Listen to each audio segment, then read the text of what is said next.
Aujourd'hui, nous allons parler d'un sujet très sensible, mais essentiel, vaincre les ennemis de la famille et faire cesser les luttes familiales. La famille est censée être un lieu de paix, d'amour et de refuge. Pourtant, dans beaucoup de familles, il y a des tensions, des conflits, des rivalités, parfois même des divisions profondes. Dans le livre de la Genèse 4:11, nous voyons l'histoire de Caïn et Abel, deux frères issus de la même famille, mais une lutte est née entre eux, une jalousie qui a grandi jusqu'à devenir un meurtre. Cela montre que les luttes familiales ne sont pas nouvelles, elles existent depuis le commencement. Mais qu'est-ce qu'une lutte ? Une lutte est un affrontement entre deux personnes ou deux groupes, où chacun cherche à dominer l'autre. C'est une opposition, une confrontation, parfois violente, où il y a une volonté de prendre le dessus. Quand il y a lutte, il y a compétition. Quand il y a compétition, il y a tension. Et quand cette tension n'est pas maîtrisée, elle finit par devenir une guerre. Mais la famille n'est pas faite pour être un champ de bataille. La famille doit être un lieu de paix, d'unité et d'amour. Dans le livre des Proverbes 18-19, la Bible dit qu'un frère offensé est plus difficile à gagner qu'une ville forte. Cela signifie que les blessures dans une famille sont plus profondes que les conflits extérieurs.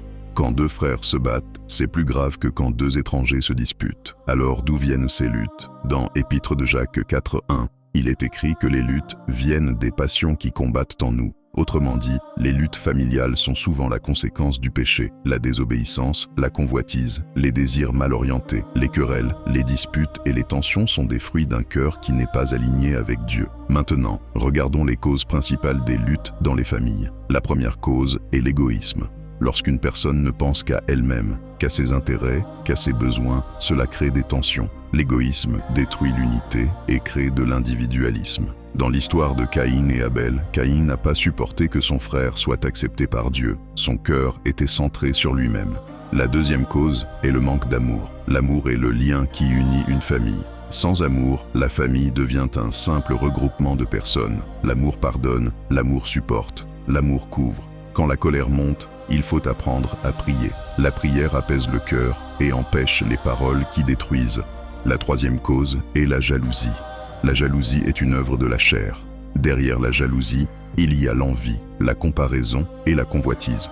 On commence à regarder ce que l'autre a, ce que l'autre est, et cela crée une frustration intérieure qui finit par exploser.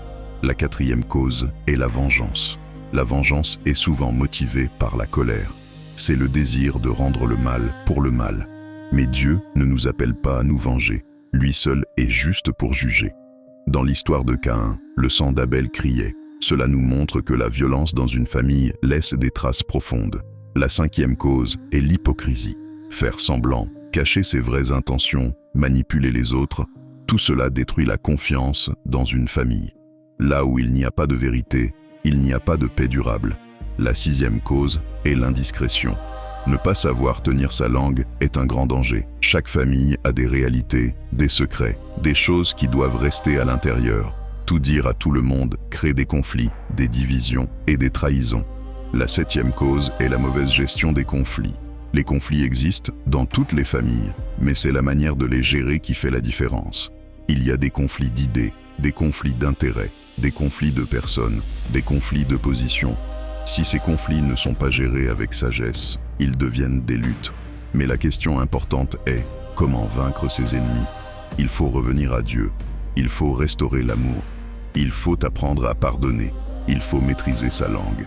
Il faut abandonner l'orgueil et rechercher la paix. Une famille forte n'est pas une famille sans problème. C'est une famille qui sait régler ses problèmes selon les principes de Dieu. Dieu veut restaurer les familles. Dieu veut ramener la paix là où il y a la guerre. Dieu veut remplacer la haine par l'amour. Si ce message t'a parlé, écris en commentaire « Que la paix règne dans ma famille ». Abonne-toi à Holy Story pour recevoir des enseignements qui restaurent ta vie spirituelle et familiale. Active la cloche pour ne manquer aucune vidéo et partage ce message avec quelqu'un qui traverse des conflits familiaux, car une famille restaurée peut changer toute une génération.